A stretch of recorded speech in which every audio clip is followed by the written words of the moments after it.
welcome back to another episode of the Coffee Break Podcast.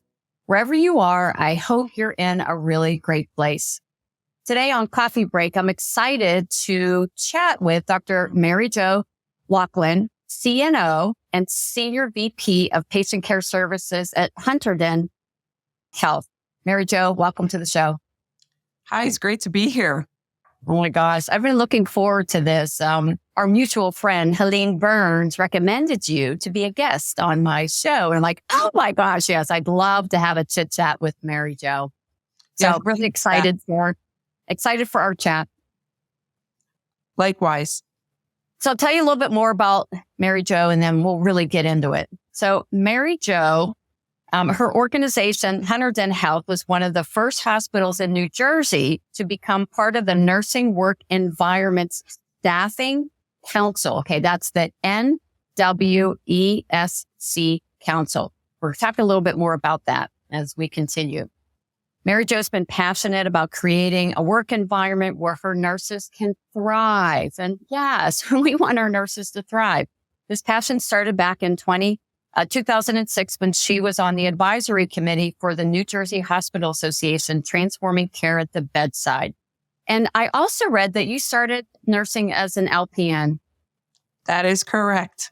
Oh my gosh. So just tell our listeners, what made you decide to get into nursing? And then once you were an LPN, what made you decide, you know what, I want to be an RN? So when I graduated high school, I wasn't sure what I wanted to do. My parents didn't believe in going to school just to go to school. They felt like you needed to select a major. So I did go to the local community college and was in just a basic class, to figure out what major that I would look to go into. And there were these women and they were studying anatomy and physiology. And I thought it was fascinating. So I came home and told my parents that I wanted to be a nurse because they were nursing majors. And they said to me, you never spoke about nursing. And, growing up, wasn't something that I had a passion for. They felt that women could finally do something other than teaching and nursing, those, traditional majors. So we're talking back in the 80s. And they didn't want me to, waste a lot of money and time. So my mother recommended going to the LPN program at the Technical Institute in the county.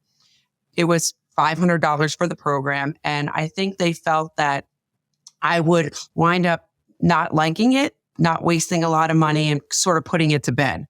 Well, the exact opposite happened. I loved, the clinical. I loved the learning piece of it. I wound up getting the Bedside Nurse Award. It's a year program and started at Hunterdon, as an LPN at 19 years old. I enjoyed immensely working at the bedside, working with patients, and had some great mentors. I'm sure later on in the podcast, we'll talk about mentorship and how important it is. But they really pushed me to go back to school. They saw things in me and, invested in me and said, you need to go back to school and get your RN. So I immediately enrolled in the associate degree program. Went back and obtained my RN at the local county college. Then they began pushing me, said, you need to go to school, you need to get your bachelor's degree.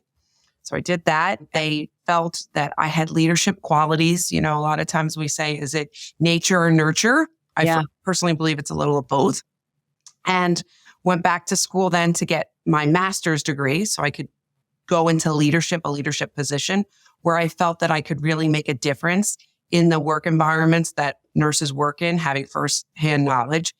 And being a lifelong learner, during the pandemic, I went back to school to obtain my doctorate so I could accomplish my ultimate dream of being the chief nursing officer here at Hunterdon. So that's my story. Gosh. All right. This is fascinating. Your parents are like, yeah, she's never mentioned nursing. And she wants to be a nurse. Okay, we'll see. This is another, fad or something that, she read somewhere, she saw people taking a class. We'll just say, go to this LPN program. That's so amazing. $500, right? And here you are, the chief nursing officer at an amazing hospital. So, Are your parents still with us? So they are. Actually, my mother's going to be 80 next month, and we're surprising her. So hopefully it doesn't air before and she doesn't hear this. My children are coming in. My siblings are coming with their children, my nieces and nephews. So my parents are so proud of me. My dad actually, when I call, he answers, "What's up, Doc?" And they brag to all of their friends and neighbors. They're always asking for business cards and, different things. So, I reflect back. I wonder if part of it was to just prove them wrong, right? Yeah. And just keep going back to school. Or whatever the motivation it was, that could be a small piece of it. It was mostly my love and passion for patients, for patient care, and for working in an environment that nurses could provide that ultimate quality care for our patients. Yeah. Whether it's something as, sometimes it's not as grandiose as bringing a baby into this world or helping someone exit the world gracefully. All those little moments in between that you help people, you can't put a price tag on it. And, honestly, if I had to do it all over again, I'd always be a nurse. Oh my gosh. That just speaks to me on so many different levels. The whole parent piece. I'm fortunate that I still have my parents too. And it's funny, I only have one phone. It's my cell phone. It's my work phone. It's the same phone that my parents, I always say it's the same, phone that my parents call me.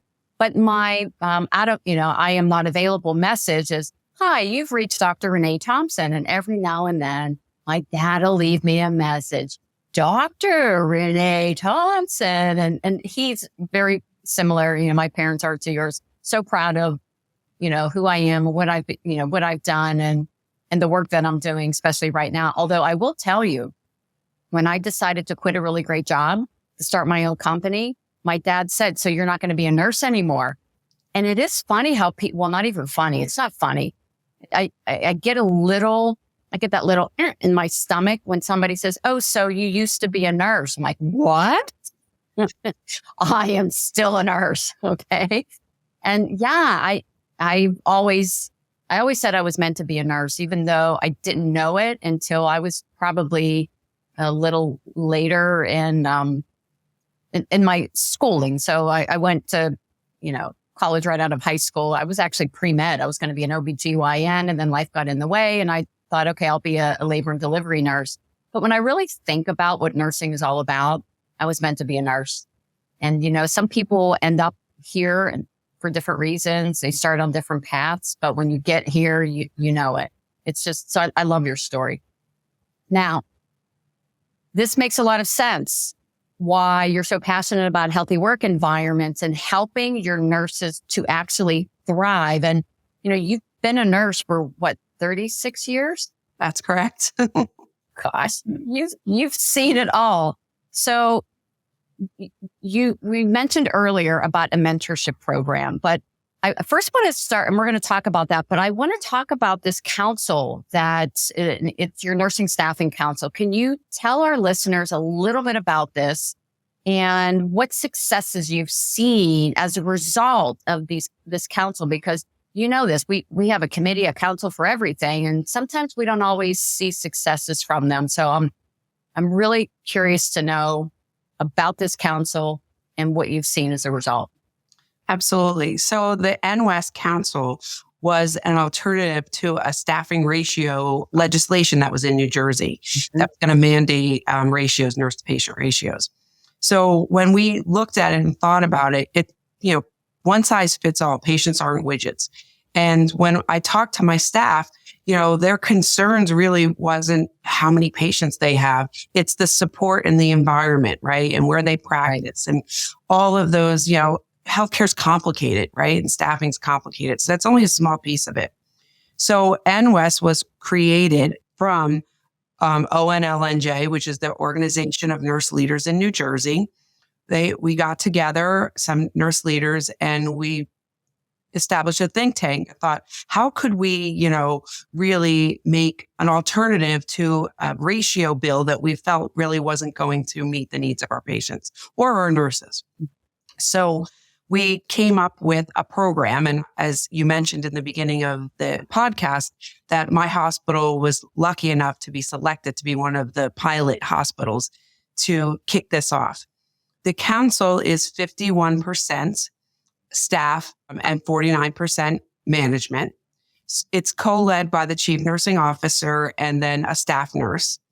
And the council meets monthly, and we talk about what are those challenges in the environment? What are the things that are, the staff is struggling with, the nursing staff struggling with, and what are the things that we can make improvements to improve the environment, ultimately improve the care that we give, and, keep people at the bedside. Yeah. So as you mentioned, I've been here 36 years. I'm lucky enough that I have strong relationships with my staff, and they know, to your point earlier, that I've grown up, through the ranks. So I get their pain points. I became a nurse in the 80s during the AIDS epidemic, and then obviously the pandemic was a leader during the pandemic. So I get what they went through, right? And we went through it all together.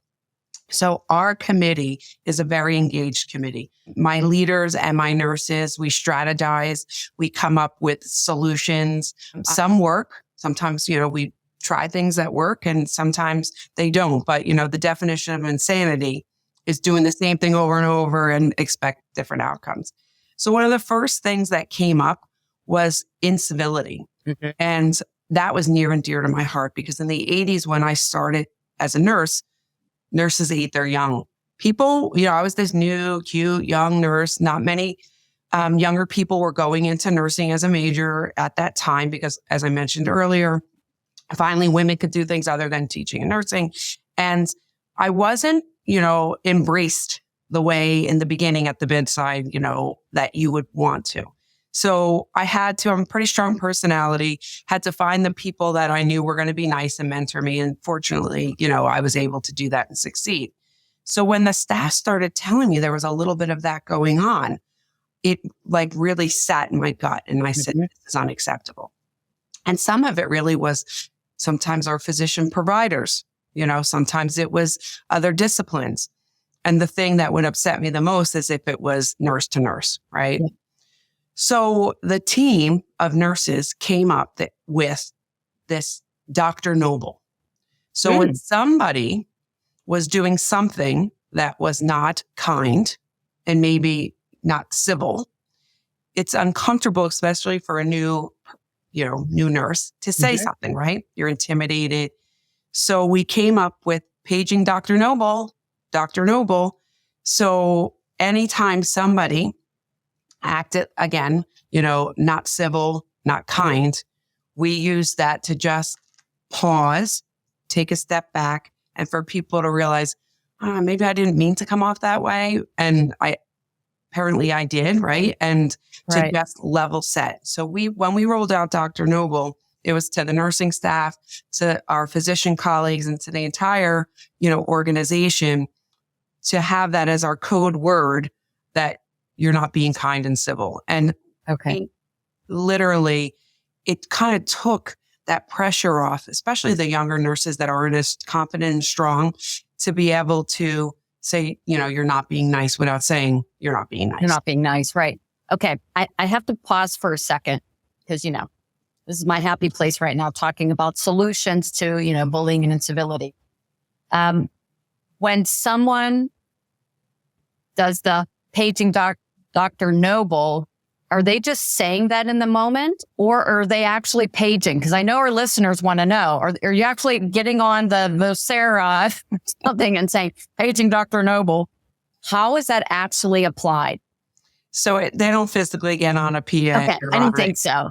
So it's just, because you hear overhead pages in the hospital. Yes. Paging Dr. Noble, just got it. Stop the conversation, have everybody take a deep breath, and realize how you're acting. Yes. We've done that a lot with groups. And we've used code words in for a lot of different situations. And what it is it's an uncomfortable situation that without a simple strategy or simple tactic, you will do nothing. Okay. So you give somebody, and I love the code words because everybody knows it. There's no targeting. It takes some of the burden off of you to, what am I going to say to this person in the moment? I remember we were working with an endoscopy department. Don't ask me why. This was their word. I think some people might find the word offensive. However, it was their word. They used the code word hippopotamus. Okay. They would just say hippopotamus. And that was a code to that other person that they were being uncivil or they were acting in a way that's aggressive. I interviewed someone on the podcast and she said their code, it was a phrase, chatter matters. When they would hear negativity or if somebody was being rude, they would just walk, chatter matters. That was more, I think, for the bystander, okay, not the person. So your point is well taken. It almost doesn't matter what code word it is. I think that's so creative, though, painting Dr. Noble, because that's something that you would absolutely hear in a healthcare organization, probably more so than hippopotamus. I'm just thinking, yeah. I don't know that we say hippopotamus all that often, but paging Dr. Noble, definitely. So, and the fact that, did they come up with this? The staff came up with it. And actually, they made a depiction of what Dr. Noble looks like. And she looks like Superman. She has a cape and she's got her old-fashioned, nursing cap. And we actually had posters made, to help to communicate what this initiative was around the organization. And they were so passionate about it. And for me, it was easy. I love that they came up with the solution. Yeah. They came up with the name. They came up with the drawing. And, then you really get the buy-in from the staff. So was it, you said getting the buy-in from the staff. You and I both know there are some people who will resist everything. And so getting the buy-in, and I'm hoping our listeners understand, this isn't a 100% buy-in, but if you can create that sort of groundswell and get the majority, you're golden. That's the goal. So how was this rolled out? Like, how was it? Did you have a big sort of kickoff and this is what we're going to do? Or was it more individual department level? How was that done, Mary Jo? So we did both. We had that big kickoff and then at the department level. To your point, there were some this is stupid. This is parochial, childish, right? And the reality is those were the individuals that really were the ones that aren't so kind, right? Of course. And so I think because of the structure of the NWESC committee and having representation from each department and each unit, and it being 51% staff nurses, the support, the 49% of that nurse director, that nurse manager, that nurse leader, you're able then to just ignore, the 10% that's the naysayers, and then they eventually get on board, right? You really shouldn't waste your time on those individuals. Thank you. Because, you're not going to get anywhere with them. And eventually they just either succumb or move on, right? Absolutely. And it's an interesting approach to tackling an issue that does affect staffing. You and I both know that you can recruit all you want, but if you don't create an environment where people feel supported and welcomed, then they will leave you, especially this generation. They will leave you. They will go somewhere else. And then unfortunately, sometimes they find it's the same situation, different building. And then they end up leaving the profession. And that's really sad. And, obviously, we don't want that to happen. We can't afford to have that happen. Well, we already have a nursing shortage, and, even though it wouldn't be right if we didn't have a nursing shortage, you wouldn't want it to happen. But that really compounds the issue that every nurse lost to the profession is significant to, perpetuating that nursing shortage that we're experiencing. Yeah, major ripple effect. Absolutely. Losing one potentially amazing nurse has not only to our profession, but across, the whole continuum of care and looking at, our healthcare system and the patients who truly need our support and our care. So it sounds like this council is doing some amazing things, but I really want to make sure we spend some time on what I know you're passionate about, and that's mentoring. So can you talk about mentoring and how it really aligns with a healthy, work environment? Absolutely. So if you don't mind, I'll tell you my story. Yeah. So I was an up and coming nurse leader. My chief nursing officer at the time, Linda Rush, she took me to a meeting for organization of nurse leaders. At the time, they were called nurse executives. Yeah. Then grew and knew that nurses are leaders at any point, whether it's at the bedside and we want to engage and embrace aspiring nurse leaders. There was about 50 individuals in the room. We all stood up. There was a speaker and she said, everybody X years or sit down. There were two people standing, myself and another woman. And they said, this is the future of nursing in New Jersey. What are you doing about it? And I remember having this visceral feeling like, oh my gosh, don't leave me holding this back, right? Like, this is insanity. And from that was the brainchild of a mentorship program. Okay. So the Organization of Nurse Leaders has a statewide mentorship program.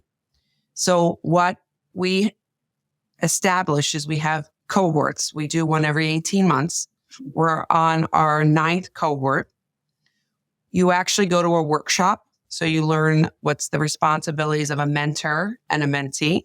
Mm-hmm. And we created a toolkit so that it helps you through the journey. So you have tangible steps and items to support you from the beginning of the mentorship and the relationship through the whole year.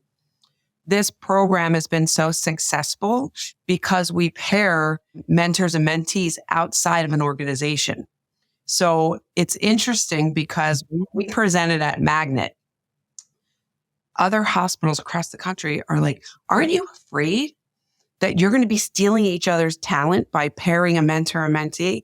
And I said, nursing, we do what's best for the patient, right? And it never occurred to us. Yeah. So that model then that I spoke about, we use here at Hunterdon. So not only do we have a mentorship program here at Hunterdon, that's a requirement for all our new nurses to establish, a mentor. We have them pick that individual because you don't want to assign somebody, right? Because the relationship should be very natural, right? And not forced. Right. And then in addition, they have the opportunity to be part of the cohorts for the organization of nurse leaders. So they get both, right? They get the opportunity to have a mentor outside of the organization, and then they have the opportunity to have it inside the organization. I think internally, what I've seen that's really helping to address, the burnout and really the environment is some units, you might be the only new nurse, right? And you're feeling all these things and you're not sure, is it you, right? And you struggle and you're afraid maybe to say something. Where's that safe place? Where's that person to go to for support? And by having that mentor that you go to, you start to realize, oh, it's not me. And that person can help you. They've been there, right? They've been there when, struggling with either delegation. They've been there struggling with, maybe it's a physician, that isn't getting the Dr. Noble, cue. Mm-hmm. So I think mentorship is so important, and it goes to what we were talking about with, in Civility, because if you establish that culture of mentorship and teaching and supporting, that just, goes nicely to creating that environment where your nurses can thrive and feel supported. It's the opposite of nurses eating their young. Exactly. This is fantastic. Okay, I have a couple of questions. First of all, O&L New Jersey, you all have done some amazing work to really address some of the common challenges that leaders and their teams are facing. There's a lot that you do for advocacy and, this staffing council. And now I didn't even realize that it was part of this, the entire state of New Jersey. It's this mentor, mentee, these cohorts. I think it's remarkable. If it's part of the cohort, what roles do the mentees and the mentors have? Is this just for leadership in New Jersey? And I know in your hospital, you have the new nurses, but can you tell us that sort of those dynamics for New Jersey, the state? Absolutely. So you fill out actually an application to say what you're looking to be mentored in. It might be regulatory. You might say, you know what? I'd really like to learn a little more about some, regulatory. Mm-hmm. So we find somebody in the state, a nurse that is a regulatory specialist that's willing, to mentor somebody. It might be finance. Somebody identifies, you know what? I'm a little weak in finance. I'd like to get stronger in that, space. And then we connect that individual with somebody, a nurse that has that financial acumen and experience. A lot of times it's somebody trying to get to the next level, right? That they were mentored by. When I was an assistant vice president, I was paired with a CNO because I knew I wanted to be a CNO. Even though I was being mentored internally by my own CNO, it's a safer place when you have maybe somebody from the outside as well, right? And, I mentioned I grew up here in Hunterdon. It's good to see things from a different perspective sometimes, right? So currently I am mentoring a nurse. She's a nurse manager that would like to then, become eventually a CNO. There'll be a couple of steps between that. And she's at a competitive hospital for us, Morristown. I meet with her every month in person. I enjoy every moment. I think I get more or just as much from our scheduled. It's usually, we meet for dinner or we meet for coffee, similar like this. Yep. And we could meet 3 hours, all of a sudden realize the time has flown. And, we have an agenda. You have established goals that you want to accomplish in that year, what you want to work on. And it's amazing. It really is. And we've learned from the experience of each cohort that we build on that the mentors get just as much as the mentees, and that we all should have a mentor. It doesn't matter where you are in your career. Right. I am sitting as a chief nursing officer. My chief nursing officer, Linda Rush, that I had mentioned, she's my friend now, but she's still my mentor. When sometimes I struggle and I come home because there's not another chief nursing officer here that I can vent to, my husband will say, call Linda, get your head straight, and then I have this lifelong, person that helps me and understands because they were at that place. So I think it's really important, especially in something that's so complicated as healthcare and being a nurse. Oh my gosh. You hit the nail on the head. It doesn't matter where you are in your journey. You could be a brand new nurse. You could be a systems chief nurse executive.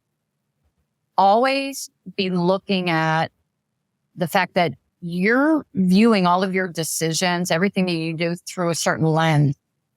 Having a mentor who may help you to then change that lens and see things, from a different perspective can be that person that you can bounce things off of, who will tell you straight sometimes. I think maybe you have to show up differently as a leader. You're complaining or maybe venting about these things, but how are you being clear as a leader, and how are you showing up is so valuable.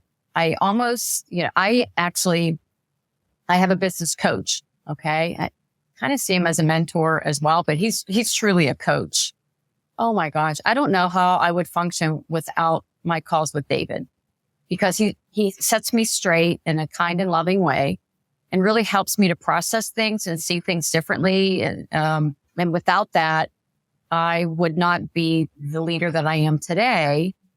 So I wish I would have had somebody like that when I was a new nurse, and when I was an educator, and when I was a frontline manager, and when I worked in quality for a managed care company. Like, I didn't even realize that, first of all, that was a thing. You can get a mentor. And I don't think it was as common as it is now. And I don't know, Mary Jo, have you seen that sort of mentors have kind of ebbed and flowed? Everybody's having a mentorship program, and then nobody has one. And then they kind of reestablish themselves. I don't know. Have you seen that? I think a little bit of that. I think honestly, like we've evolved and it's not shameful to ask for help. Right. Being vulnerable is okay. Right. And so I think that obviously there's times that we take a couple steps back, but creating that environment to say it's okay to make a mistake. It's okay to phone a friend, right? It's okay to have a support person. We all need support people in our lives, personal, professional, right?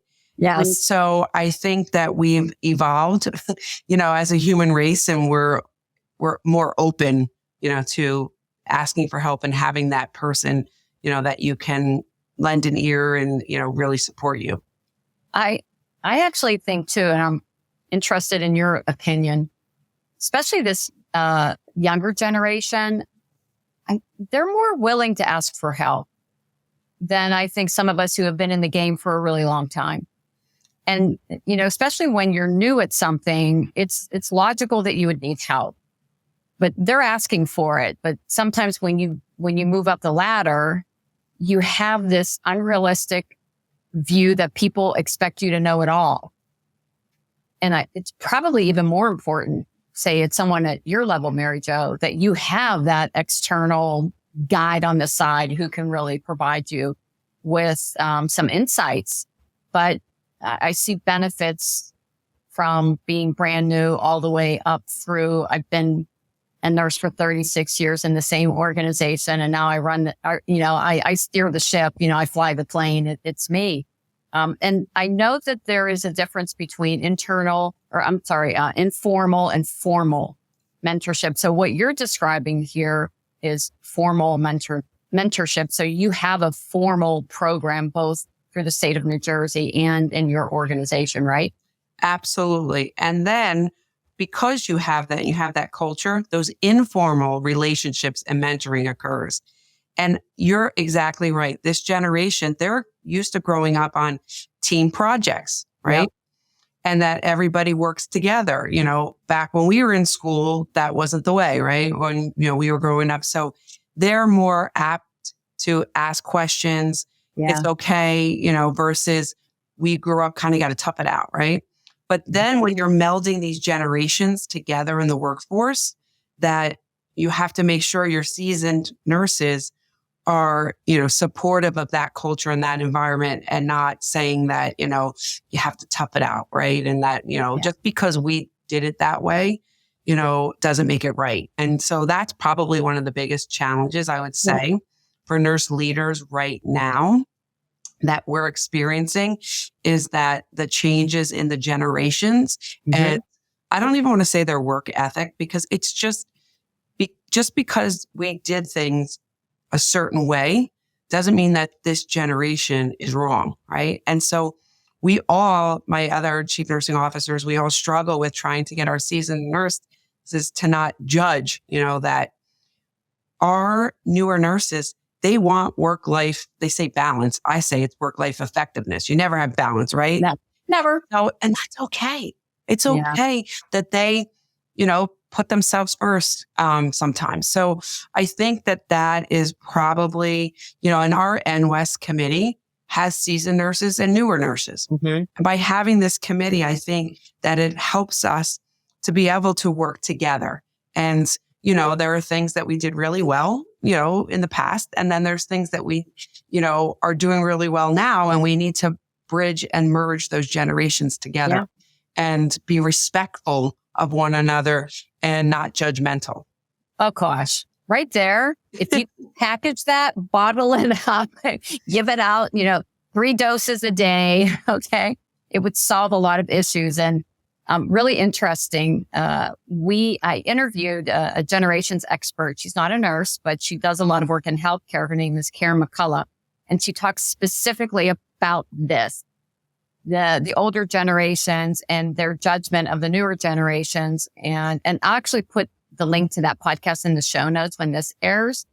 But she described it in this way. And I thought, wow, if we could just help them to shift their mindset from they haven't suffered enough, they don't know what it's like. Okay, you have to earn your right to be respected here. To boy, what can I learn from them that will help me now? Because if you use the lens of they're very different, they approach the work differently. It doesn't mean that I'm right, they're wrong, they're right, I'm wrong. But what can I learn from that generation, or maybe not even generation, but that person who seems to really understand how to create at least a little bit of balance in their life? And instead of judging it, what can I learn from them to help me with my life? I think it would be a game changer. Game changer. I couldn't agree more. That's exactly what I've learned, to slow down from working with these younger nurses, to just go home. The work's always going to be here, right? And, enjoy the moments, right? We don't have a crystal ball. We have no idea how long we're going to be on this planet, right? And we want to make an impact, right? But we have to also take time for ourselves. And that's the other thing too, I think, with, the environment, is that we have to take time for ourselves, fill our tank. Otherwise you do get that burnout, right? And it changes the whole working environment, and not for the good. Yeah, because then what we're doing is perpetuating an unhealthy work environment. And really great advice. So Mary Jo, as we start wrapping up, I can imagine there are some people listening right now who have no formal mentorship programs, either in their state, in their organization.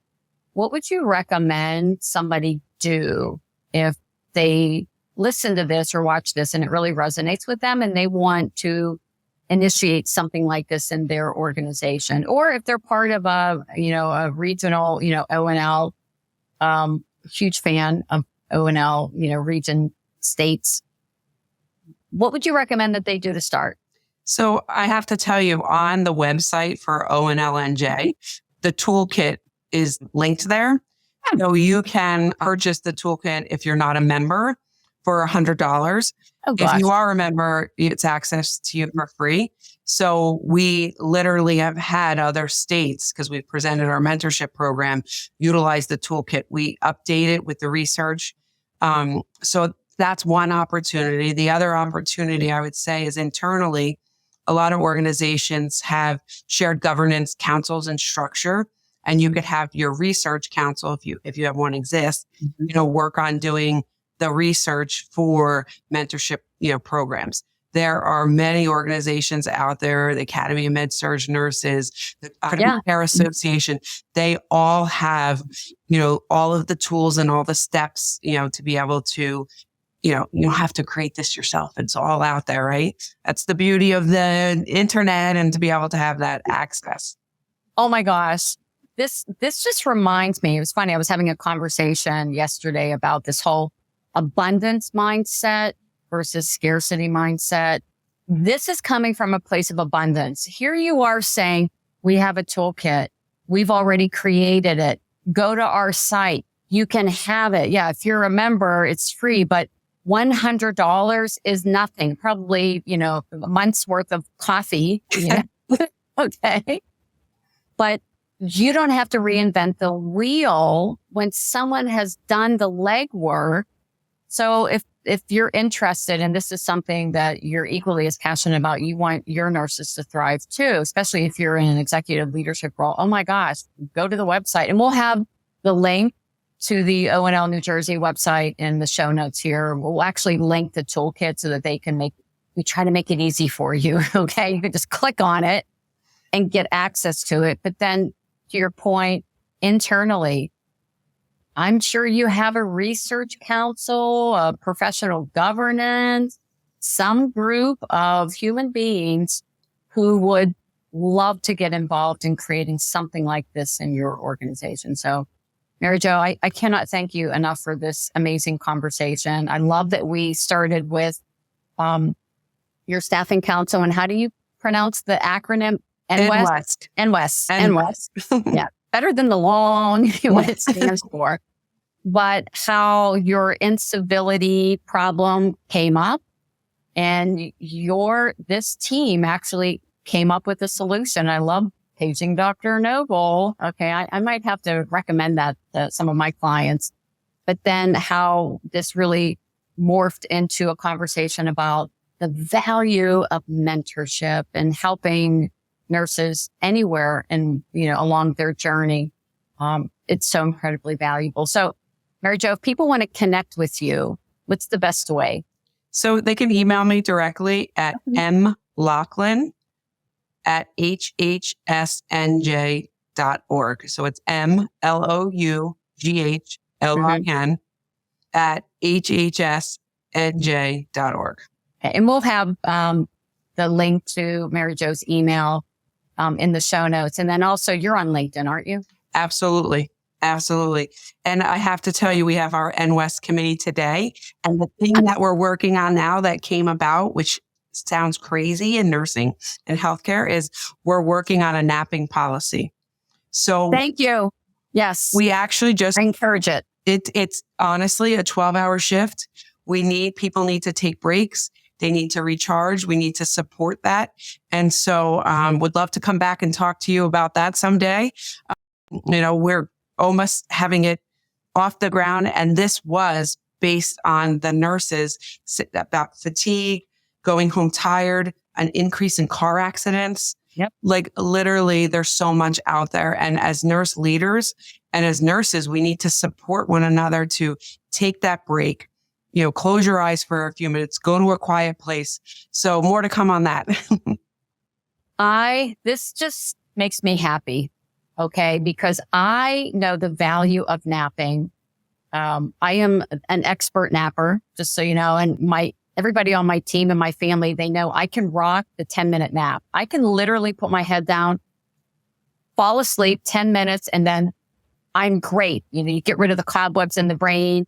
And to think about the mental strain, nurses and people in healthcare on a daily basis, 12-hour shifts, to give them that space just to put their head down for, 10, 15 minutes is so valuable. And it's evidence-based. Absolutely. It is evidence-based. So, okay. All right. Pinky promise. I'm going to have you back on the show after you get everything set up with that to talk about napping. You got it. That is part of a healthy work culture. So, oh my God. Thank you so much for being here, Mary Jo. I had a great conversation with you and learned a lot from you, as I'm sure our listeners did too. It's been a pleasure. Thank you for asking me to join. Yes. Well, you are welcome. And I just want to thank our listeners today for either listening to this on maybe Apple or Spotify, or if you're watching this on YouTube. We know you're busy, but the fact that you gave up some of your precious time to spend some time with us, I'm truly grateful. And if you like this podcast, if you could please give us a rating, review. We love reviews. And then share this with someone who might need to hear this today. So thank you for everything that you do out there in healthcare. We appreciate you. Take care.